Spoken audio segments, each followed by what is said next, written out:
sermon a day. I am Pastor Tom Estes, and this is your 5-minute sermon for February 2nd, 2013. The title of today's message is, What is Godly Music? Ephesians chapter 5, verse 19 says this, speaking to yourselves in psalms and hymns and spiritual songs, singing and making melody in your heart to the Lord. The topic of music is one that there is great discussion about today and has been for some time. There's great disagreement about today and there has been for some time. What is interesting about what we're seeing about with music right now is there is this push for churches to accept rap music. And I wish I could understand what the value is in rap music. I wish I could understand why. I'm talking about some of the major preachers that are in the public eye that we would consider to be conservative. Preachers like Paul Washer, preachers like John Piper, are wanting everybody, all these independent Baptist churches that are trying to be conservative, they want us to accept rap music. And it just doesn't make any sense to me because we have the biblical model right here. Speaking to yourselves in psalms and hymns and spiritual songs, singing and making melody in your heart to the Lord.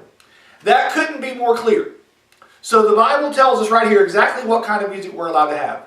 It's got to be a psalm, a hymn, or a spiritual song, one in which we can make melody in our heart to the Lord, one that draws us closer to God. In the day and time in which we live, the word worship almost has no meaning.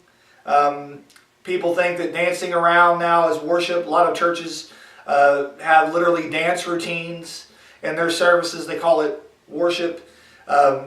We mentioned rap music. Guys get up there and they rap, and there's music that all it makes people want to do is dance around and jump around and bob their heads and all of that.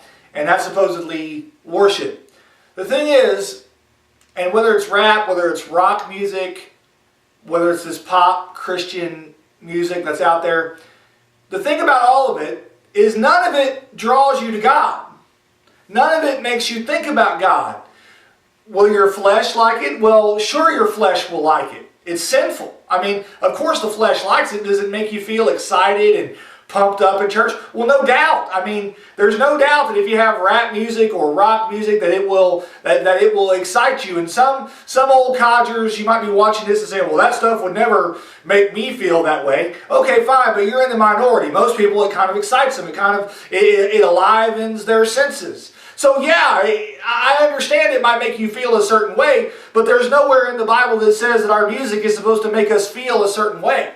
There's nowhere in the Bible that says that there's this demand on us that we've got to be up here so we can dance around during church. That's not in the Word of God. Church and music and preaching, it's all supposed to be about Christ. It's supposed to be about God. It's supposed to be about honoring Him. And if our music cannot be sung unto the Lord, if it does not draw us closer to the Lord, then it is not profitable. And to those who are proponents of rock music and rap music, consider this. Do you honestly believe that in heaven we're going to say, okay, Lord, I want to sing a song to glorify you, so let's drop a beat and do a rap song? We all know that's not what's going to happen. We've read the book of Revelation. You know what kind of songs they sing in Revelation? Hymns. That's what kind of songs they sing. Songs that honor God. Songs that glorify God. I think what is going on here, there's this push to be culturally diverse within churches. I believe that we ought to be racially diverse. We ought to accept all races, Asian, black, white, Indian, whatever the race may be. We ought to accept all of those races.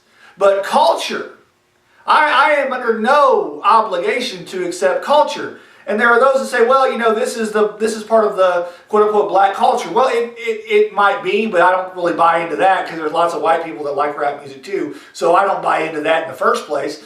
But let's just say it was. What does that have to do with anything?